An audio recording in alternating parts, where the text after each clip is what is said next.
2023 atandise mbadde nkuwa amagezi kubanga mulimu ebingi ebyokukola ebyobwa Katonda kyokka ate mulimu n'ebingi setaani byateeseteese ani amanyi ogw'omusanvu bwe bugenda okubeera.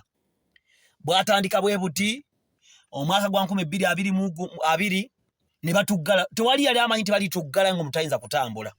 Tutambulira mu nsi eno baganda bange bali mukundaba nga tomanyi kigenda kubeerawo nkya. Kitegeeza nti obulamu bwaffe tusaanidde okubuwa Kristo oba Katonda. Obulamu bwaffe tuteekeddwa okudda eri Katonda kuba tomanyi lwankya.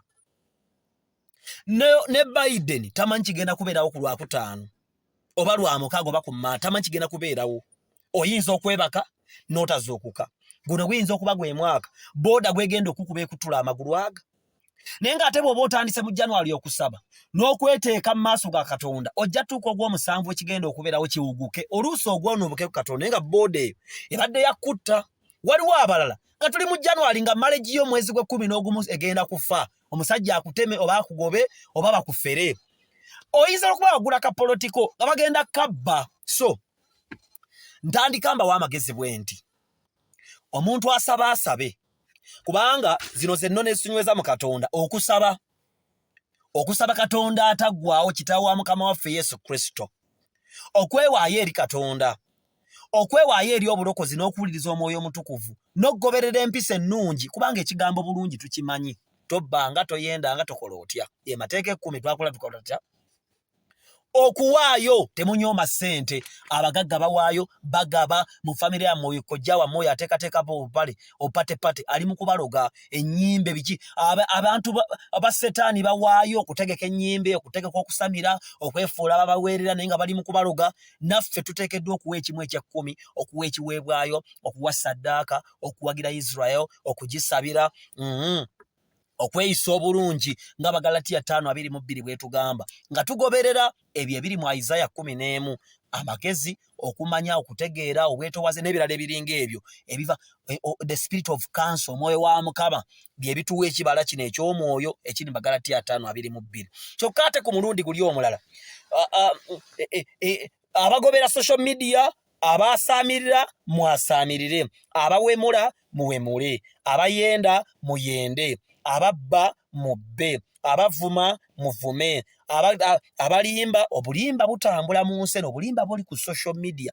Abantu balimbagana, abantu basiiba okwo nga basaamiridde, abantu bakola ebitalina makulu, kola byonna byagala. Obulimba, okukyawaagana abantu, okuvoolaŋŋana, okusiriwala, okuwaayiriza, okuwemula bijjudde mu nsi, kyokka obudde butambula. Tomanyi kigenda kubeerawo mu 2023. Bw'osoma Daniel essuula 10 olunyiro olusooka, nti Daniel yate lwaki tetusomaayo. Bw'osoma Daniel 10 olunyiro olusooka egamba bweti nti mu mwaka ogwokusatu gwa kabaka Kuulo ow'Epolisi, ekigambo kyabikula Daniel yatuumibwa Bedusaza, naye ekigambo kyali kyamazima nti kyamazima z'entale ennene. N'ategeeza ebigambo, n'ategeera bwe yayolesebwa. We can see entale nnene mu bulamu bwaffe. Waliwo ebintu ebijja nga bigenda kubeera binene, bikukuba ekigwo. Oli wano muganda wange okola mmoni, mu mwezi gw'omunana oyinza okuba ogenda kufa. Otuuke mu ggulu Mukama agambe ne Dr. T akola video n'akulabula, wakolawo ki? Angaazi. So nange bino mbyegamba, ndi musajja mulokole, ndi musajja agala ensi yange, ndi musajja ayogera amazima ga Bible bangi ne munkyawa. Era lenze kino nkyogera, nze sigeragera mu geyeena, sigenda kwonooneka. Kano akatono ke mbabuulya kanka bagambe, abagaana bagaane. So ze Dr. T Amale massage mukolera ku Sipamania Entinda. Sipamania, genda ku Facebook okebere Sipamania. Essimu zaabwe kweziri, services zaabwe kweziri, ebifaananyi ebinnyonnyola engeri Sipamania gyekolamu ebiri.